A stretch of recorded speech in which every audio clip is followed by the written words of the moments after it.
ខ្ញុំបានបង្កើត training bot ដោយខ្លួនឯងហើយនេះជាថ្ងៃទី4ដែលខ្ញុំបានដាក់ប្រើប្រាស់វាអូខេអញ្ចឹងនេះជាថ្ងៃទី4ដែលយើងបានដាក់ run bot ហើយថ្ងៃនេះខ្ញុំបើករៀង late ខ្ញុំបើកប្រហែលជាម៉ោង11ឬក៏ម៉ោង10អីហ្នឹងព្រោះដោយសារថ្ងៃនេះជាថ្ងៃច័ន្ទអញ្ចឹង usually ថ្ងៃច័ន្ទយើងឃើញមាន gap គេហៅ new week opening gap ហ្នឹងវាមានប្រហោងអញ្ចឹងហើយវាទៅ fill វិញអញ្ចឹងណា behavior ហ្នឹងវាធ្វើឲ្យ market ហ្នឹង move ខ្លាំងអញ្ចឹងវាអាចផ្ដល់ហានិភ័យដល់ bot អញ្ចឹងហើយផលហ្នឹងខ្ញុំអត់បើក bot ព្រលឹមពេកអញ្ចឹងចាំឲ្យវា move អស់ហើយចាំយើងបើកថ្ងៃនេះយើងចូលបានគួរសមប៉ុន្តែថ្ងៃនេះដោយសារ price យើងអត់សូវ move ខ្លាំងដែរអញ្ចឹងថ្ងៃនេះយើងរកបាន460សេនវាស្មើនឹង $4.6 ដុល្លារគត់ល្អហើយ total balance របស់យើងឥឡូវហ្នឹងគឺ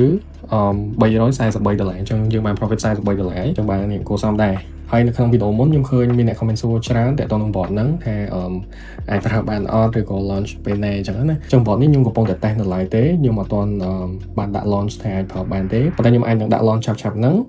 នៅពេលដែលខ្ញុំ collect data បានច្រើនជាងនឹងតិចសិនឥឡូវនេះយើងនៅ collect data នៅឡើយយើងមាន back test ហើយប៉ុន្តែយើងចង់ forward test មួយរយៈពេលទៀតអញ្ចឹងណាហើយបើ performance ល្អអាហ្នឹងបានយើងដាក់ launch អញ្ចឹង bot នេះឥឡូវនេះចូល lot size តូចទេ0.01ហើយវាគុណ lot size ទៅតាមហ្នឹងហើយ just ដែរ bot នេះមិនមែនជា bot តែមួយដែលយើងកំពុងតែធ្វើទេយើងមាន bot ផ្សេងដែរដោយសារ bot នេះជា bot martingale អញ្ចឹងយើងអាច consider បានថាវាអាចថា high risk ដែរប៉ុន្តែយើងព្យាយាម control risk ទៅតាម